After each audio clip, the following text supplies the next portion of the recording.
Okay everyone, just a quick test video here to show you the light normalization capabilities of the LE, which RJ has just finished working on actually. And what you're seeing is a set of red 100 count minis, a set of green 100 count minis, and a set of LED C650 count. And you'll I can see it in the display, which means the video is probably picking them up pulsating. It's not because of the controller or the software. These are half-wave LEDs, so you'll probably notice a little bit of flicker to them. But what we've done is the red 100 count minis have the light normalization curve applied for the 100 count standard incandescent.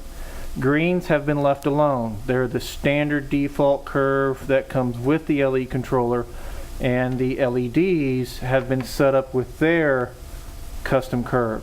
And I'm going to run over to Vixen here and just kind of ramp the slider up a little bit, and you'll notice that the LEDs and the reds will stay in sync with one another, but the greens, following the standard curve, you'll notice when we get towards the lower end, they'll actually start at a much later time and top out much sooner, and it will actually not stay in sync with either the reds or the LEDs.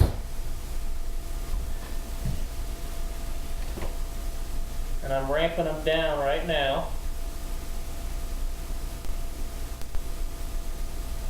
You'll notice what's happening. As we get down towards the bottom, you'll see the green set of 100 count minis has already gone off. But you'll still see the LEDs and the reds are still continuing to go. And now that's a 0 on the slider when it's set to 0 to 255. That's a 1 on the slider. And you can see that the LEDs and the red count minis have already come on. And before, that was unheard of. Normally you would not get that kind of response. You'll notice the green, which is again in the center, is running the standard curve, hasn't even come on at this point. And I'm just going to quickly increment up by 1. You'll notice the green set, and you may or may not be able to see it, has just now started to come on. I'm going to back it back down to where I can see it, and I'm looking at about a 15 on the slider. You can see that the red and the LEDs are right in pace with one another, but the standard string is just barely lit. You can just barely see the filament start to light up at this point. And I'm going to ramp them up. You notice the greens becoming visible, but the red and the LEDs are staying right in sync with one another, exactly like they're supposed to be.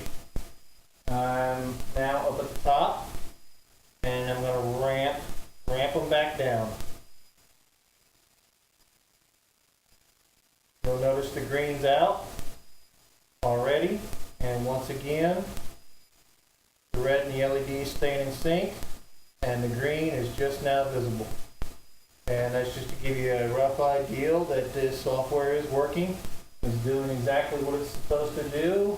So when you get done with your sequencing this year, what you see in the preview of Vixen is going to be exactly what you're going to get on your lighting show. I'm going to talk to you later. Bye.